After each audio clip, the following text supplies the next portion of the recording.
Republicans and courage. They go together like oil and water, or Don Jr. and a night without cocaine, which is to say not very well. The New York Times put out a new report today. It's just this drip, drip, drip of what happened around January 6th, always finding out more.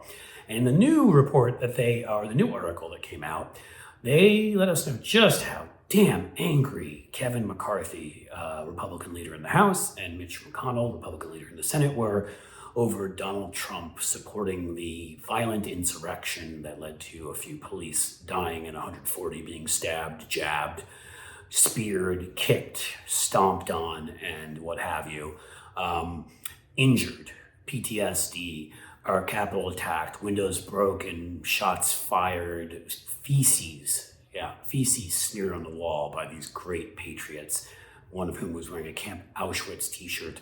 But let's get back to what the report had to say. It went into the mindsets of the great Kevin McCarthy and Mitch McConnell. And by great, I mean, God, so courageous. Right afterwards, they were pissed. There's already been reporting on a phone call when McCarthy yelled at Trump and said, "You caused this," and told him to shut things down. And Trump said, "Well, maybe the people there just, they care more than you do about the election." But here we have more.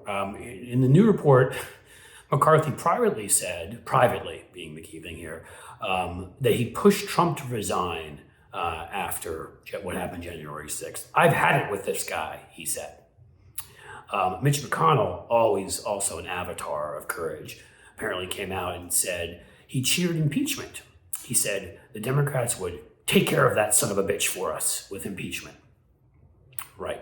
Do you all remember what really happened after these tough talking men's stepped forward to stand up for democracy and the rule of law and what was right?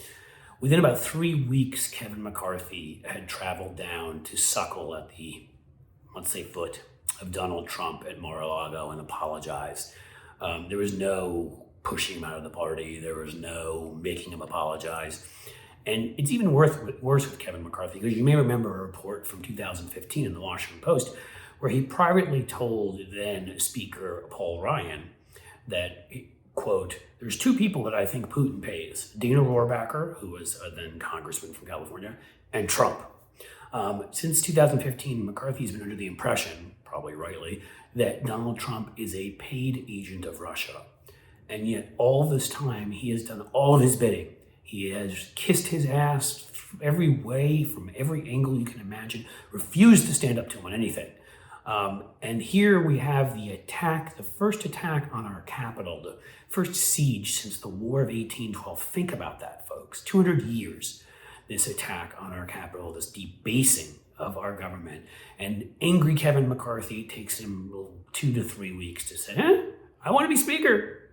I'll do whatever it takes. Tell me where to kiss, Donald. Tell me where it hurts. Let me rub your boo-boo.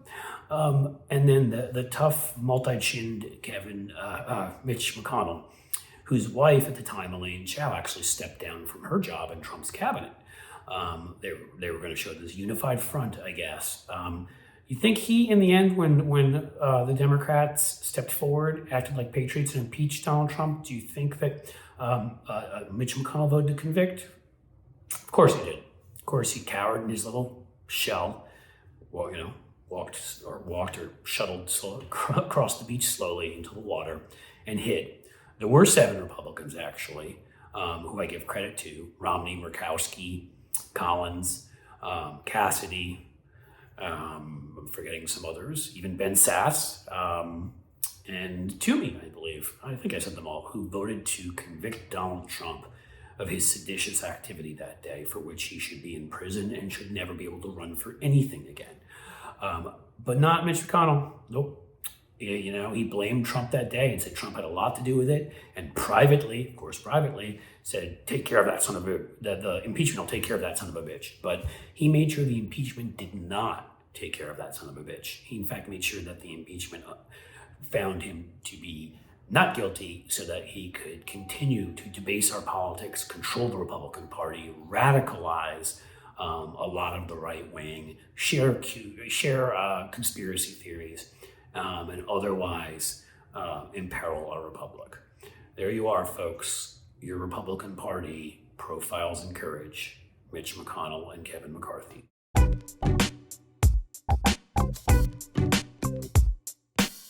Bye.